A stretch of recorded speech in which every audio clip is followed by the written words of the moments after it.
Angle between the direction of dipole moment and electric field. What is the direction of dipole moment?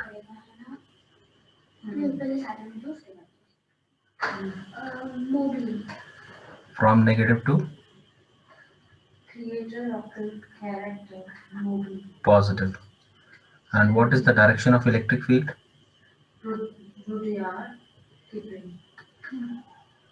Positive to negative. Positive to negative. Okay. So if you see on the equatorial line, suppose if this is the equatorial line, what was the resultant direction of the electric field? The resultant direction of electric field was this. So what is the angle between the electric field on the equator with respect to the dipole? तो dipole moment के with respect equator पे जो electric field है उन दोनों के बीच का angle कितना होगा? 180 डिग्री, क्योंकि डायपोल मोमेंट की डायरेक्शन ये हो गई ना. Okay. Now on the axial line. On the axial line, if you see the direction of the dipole moment. Okay. So if you look at this point, what is the direction of electric field at this point? Who will tell?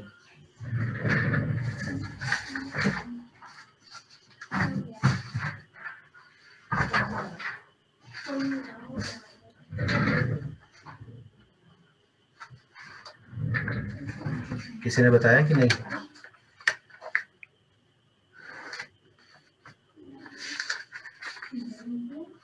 One eighty. 180.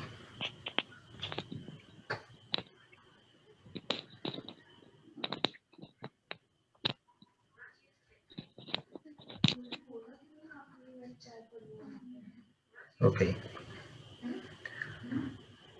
So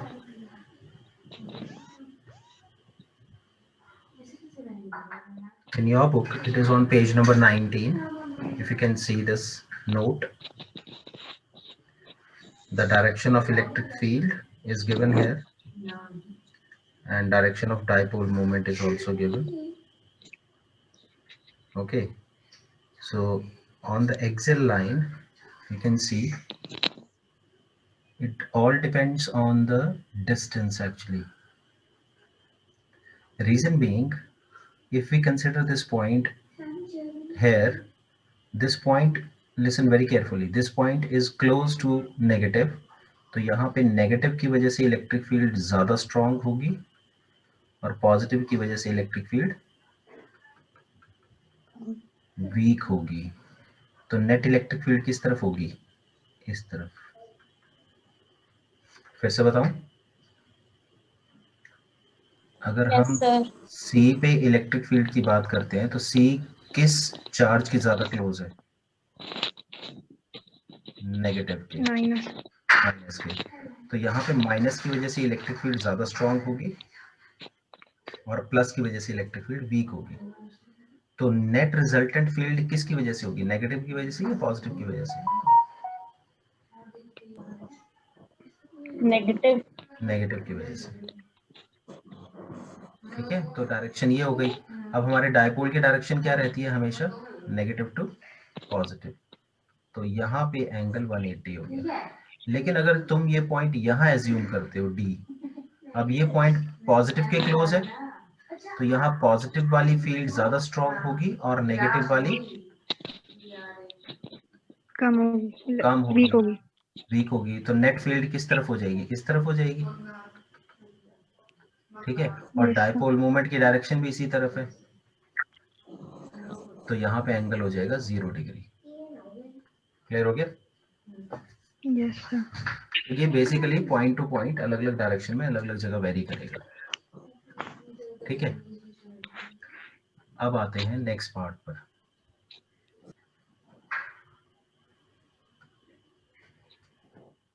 now suppose if this is the electric field,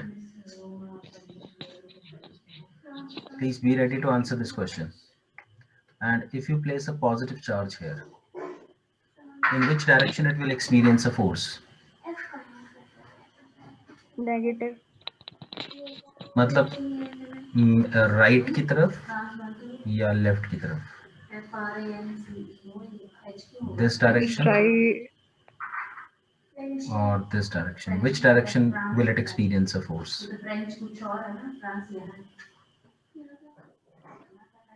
Left. Left की तरफ मतलब इस तरफ. Yes, sir. Okay. Electric field का arrow का मतलब क्या होता है? Right hand side. अगर मैं इलेक्ट्रिक फील्ड ड्रॉ करता हूँ पॉजिटिव चार्ज से नेगेटिव चार्ज के लिए, तो मैं एरो किस तरफ लगाता हूँ? टुवर्ड्स नेगेटिव लगाता हूँ ना. Yes, sir. तो ये जो एरो है इसका मतलब ये है कि जो ये इलेक्ट्रिक फील्ड प्रोड्यूस हो रही है, ध्यान से सुनना, जो ये इलेक्ट्रिक फील्ड प्रोड्यूस हो रही है, इस इलेक्ट्रिक फील्ड का सोर्स कोई ना कोई पॉजिटिव चार्ज यहाँ पे होगा, और ये जा किस तरफ Yes, रही है? sir. नेगेटिव की तरफ जा रही है. Yes, sir. तो इस पॉजिटिव को किस तरफ अट्रैक्ट होना चाहिए? Right hand side.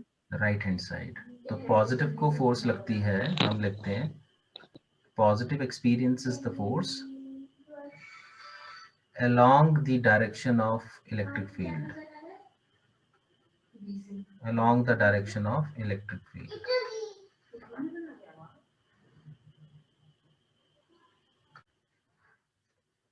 Along the direction of electric field. Okay. Now suppose if you place a negative charge in an electric field, अगर तुम नेगेटिव चार्ज रखते हो इलेक्ट्रिक फील्ड में, तो उसको किस तरफ फोर्स लगेगी? राइट की तरफ या लेफ्ट की तरफ?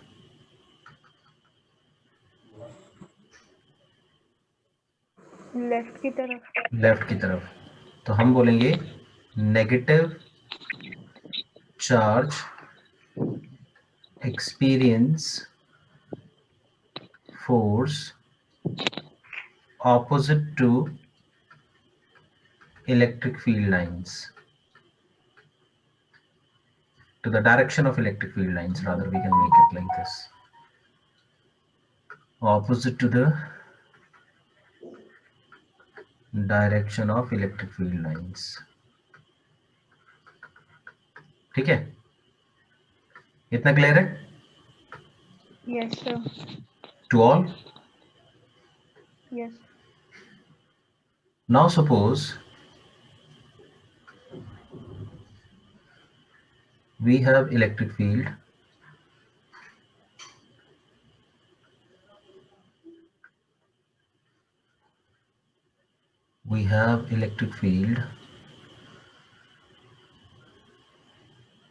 now. As you can see, the space between the electric field lines is constant.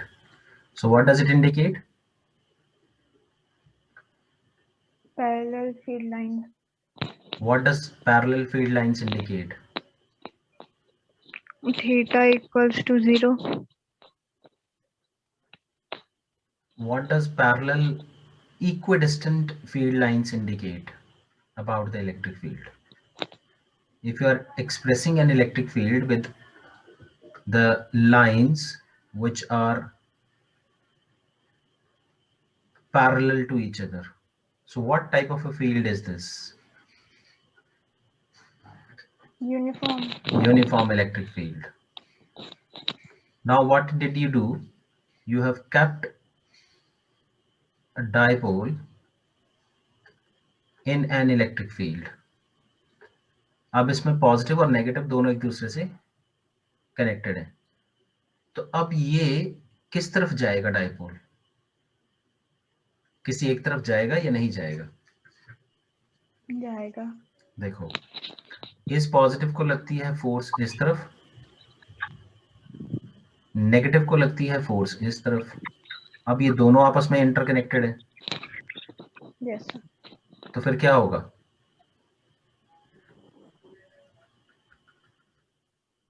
force equals to charge into electric field.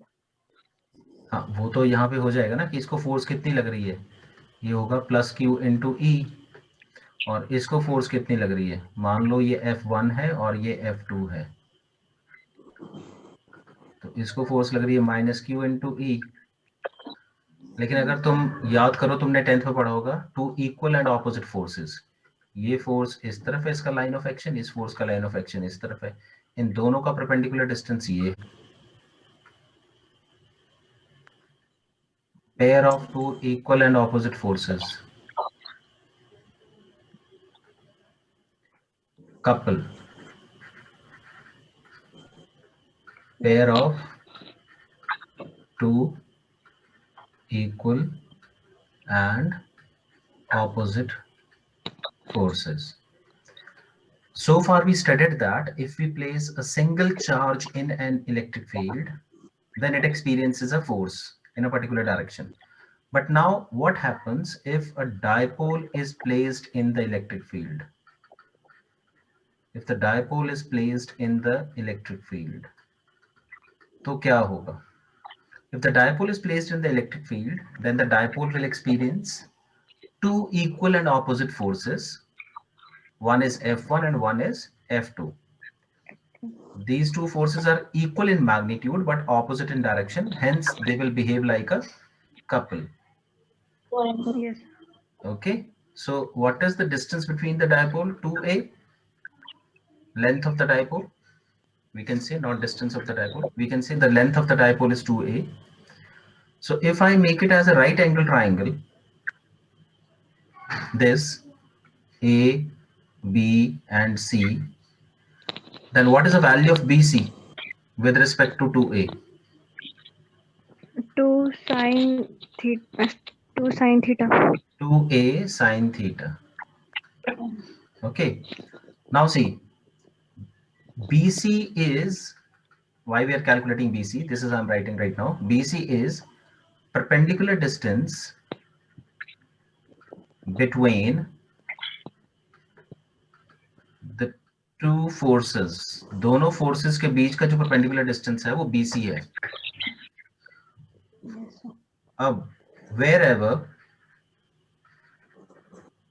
two equal and opposite forces acts, जहां पर भी दो इक्वल और ऑपोजिट फोर्सेस एक्ट करती हैं, what do we observe there? We observe moment of force, that is called Moment of force. Torque. So what is the formula for the torque? The formula is तो PE sin theta. either force, मतलब कोई भी एक force की value ले लो, चाहे F1 की value चाहे F2 की value, times perpendicular distance between them.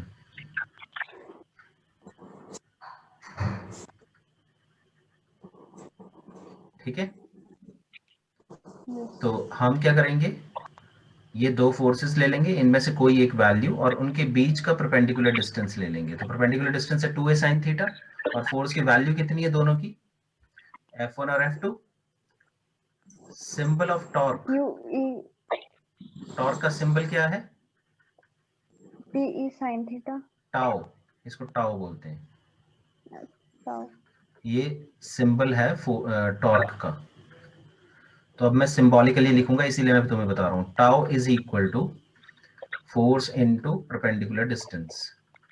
Force हो गई या तो F1 लिखो या F2 लिखो, F2. और परपेंडिकुलर डिस्टेंस कितना है, 2a sin थीटा. फोर्स की वैल्यू कितनी है, Q into E, 2a sin theta. अब मैं इसको ऐसा लिख सकता हूँ, P Q 2a sin theta. Q into A क्या कहलाएगा, डायपोल मोमेंट. Electric dipole. या डायपोल मोमेंट लिखना है. Dipole moment. So I can write PE sin theta. This is the value of the torque. I hope you are understanding from the first step clearly. Yes, So you can write it in a vector form, that is p cross vector p cross vector e, and torque is also a vector quantity.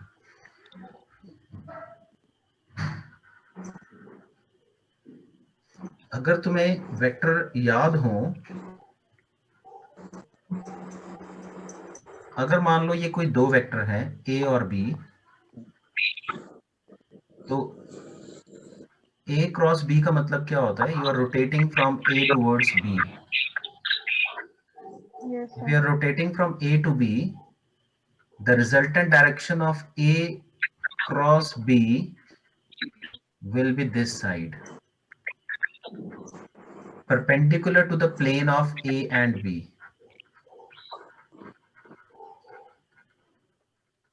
Plane of a and b. तुम cap खोलते हो ना, pen की cap, या screw खोलते हैं, कोई screw को ओपन करते हैं ना, Yes, sir. तो स्क्रू को कैसे रोटेट करते हैं? मान लो ये एक स्क्रू है,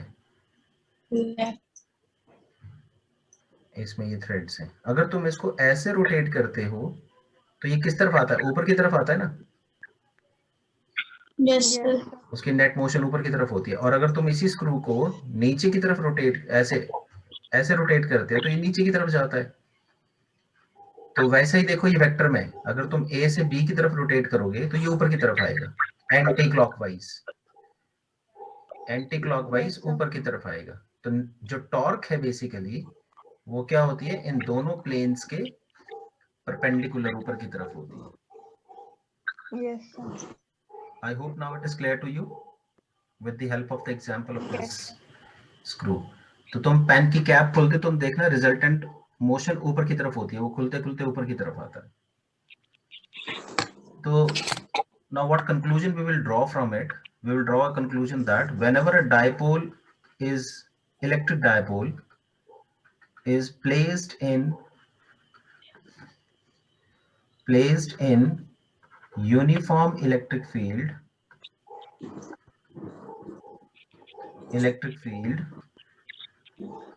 it will experience, क्या experience करेगा? Perpendicular Torque. force. Torque experience करेगा, that is moment of force. इस conclusion को अच्छे से ध्यान रखना। Torque causes rotation. Like you can say that torque is a name given to the force which causes rotation. So here the dipole will rotate. Dipole यहाँ पे rotate करेगा. Please remember these lines very carefully. The electric dipole will not displace. अब मैं तुम्हें इसका मतलब समझाता हूँ कि क्या होगा। जैसे मान लो तुमने ये डायपोल यहाँ रख दिया, प्लीज लिसन केयरफुली, ये तुमने डायपोल रख दिया एक यहाँ पे, ठीक है? तो इसका रोटेट करने का मतलब क्या होगा कि इसका जो सेंटर ऑफ पॉइंट है ना, ये फिक्स रहेगा और इस फिक्स के अबाउट ये रोटेट करता रहेगा ऐसे ऐसे करके, ये डिस्प्लेस नहीं होगा, या ये चीज फिक्स रहेगी इसकी। जैसे हम उंगली पे पेन घुमाते हैं ना, तो पेन एक जगह फिक्स रहता है फिंगर्स के बीच में, लेकिन वो पेन पूरा रोटेट करके वहीं वापस आ जाता है। ज्यादातर बच्चे घुमाते हैं, मैंने देखा है उनको ऐसे करके। तो जब भी टॉर्क लगेगी तो डिस्प्लेसमेंट नहीं होगी, मतलब डायपोल अपनी जगह, सेंटर ऑफ मास जो है डायपोल का वो फिक्स रहेगा एक जगह, डायपोल रोटेट हो जाएगा ऐसे करके किसी भी डायरेक्शन में, ठीक है? और ये कब होगा? जब तुम डायपोल को यूनिफॉर्म इलेक्ट्रिक फील्ड में रखोगे और उसके ऊपर टॉर्क लगेगी। लेकिन अगर तुम डायपोल को नॉन यूनिफॉर्म इलेक्ट्रिक फील्ड में रखते हो तो तब क्या होगा? अगर तुम उसको नॉन यूनिफॉर्म इलेक्ट्रिक फील्ड में रखते हो तो फिर वो जो हमने F1 इक्वल टू F2 किया था ना वहां पे, वो नहीं होगा। हो सकता है पॉजिटिव को ज्यादा फोर्स लगे और नेगेटिव को कम फोर्स लगे। जैसे मान लो तुमने ऐसी फील्ड में रख दिया डायपोल को,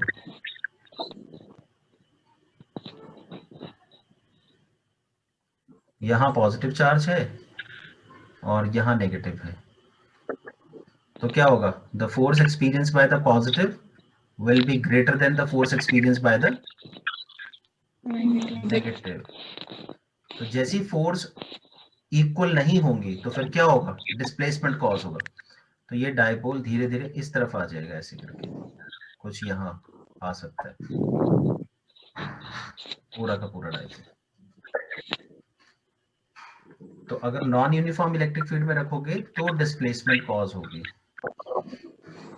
और यूनिफॉर्म इलेक्ट्रिक फील्ड में रखोगे तो क्या होगा? यूनिफॉर्म इलेक्ट्रिक फील्ड में रखोगे तो electric dipole will not display. yeah, it will not be displaced. It will experience two equal and opposite forces, hence it will rotate only. Yes. Okay. Now next part of it. Now there are two conditions of the dipole. One is stable equilibrium. What is equilibrium?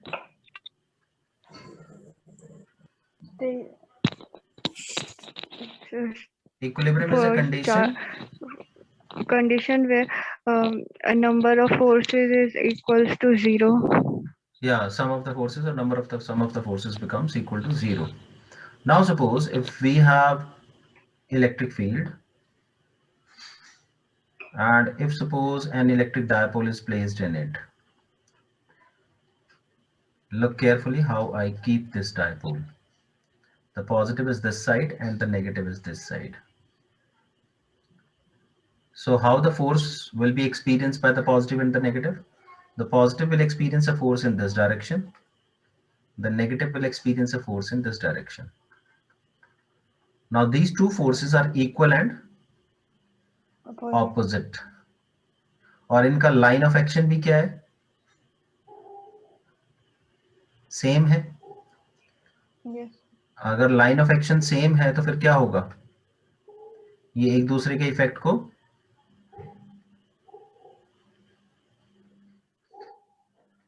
since the forces are equal and opposite and their line of action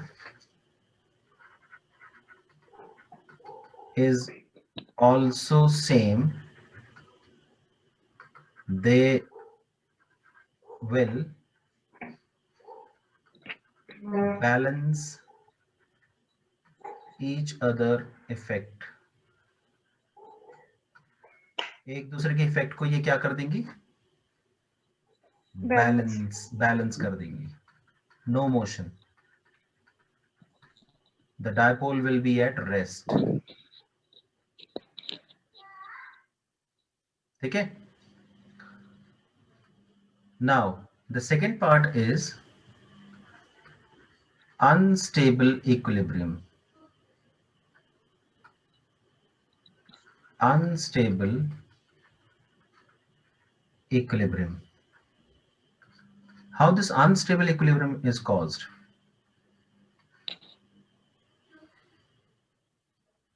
Suppose if we have the uniform electric field and the dipole is placed in this uniform electric field,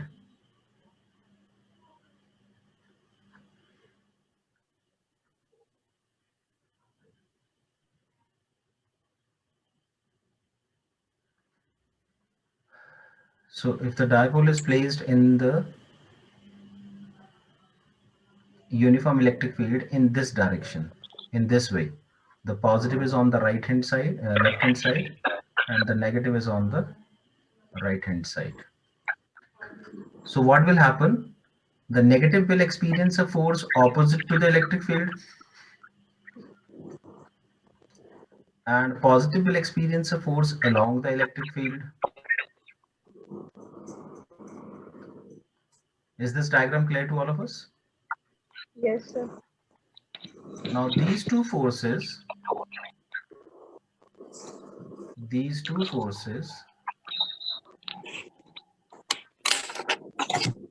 will balance each other's effect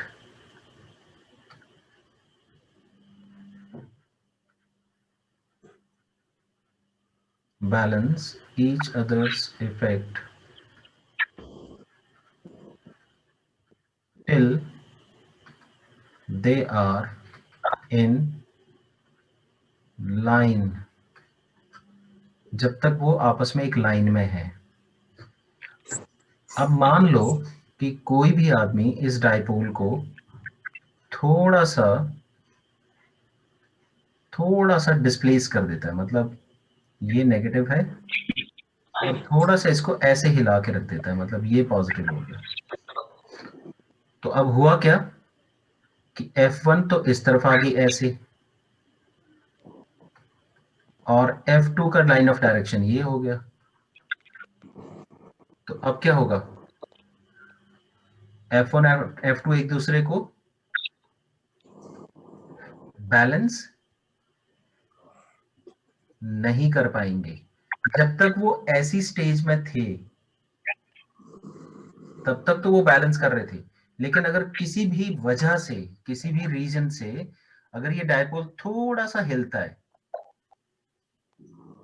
थोड़ा सा हिल जाता है अपनी position से, तो ये दोनों forces का लाइन ऑफ एक्शन डिफरेंट हो गया। अब ये क्या कर देंगे, इसको रोटेट कर देंगे, और रोटेट करने के बाद डायपोल की कंडीशन क्या बन जाएगी, फिर से वापस इस तरफ पॉजिटिव और इस तरफ नेगेटिव। इसीलिए इसको अनस्टेबल इक्विलिब्रियम बोलते हैं। ठीक है, क्योंकि जब तक ये लाइन सेम है तब तक ये स्टेबल है, जैसी ये लाइन डिफरेंट हुई तो इनकी स्टेबिलिटी खत्म हो जाती है और ये वापस रोटेट करके अपनी स्टेबल वाली पोजीशन में आ जाते हैं। तो these two forces will balance each other effect till they are in line. Once the dipole is disturbed,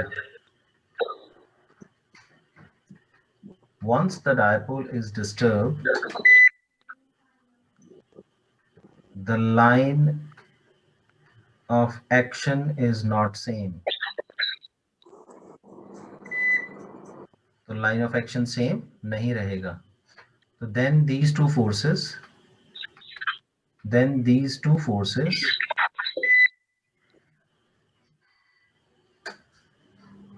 will behave like, कैसा बिहेव करेंगी, कौन सी फोर्सेस की तरह, कपल फोर्सेस की तरह, couple and Yes, sir. rotate the dipole.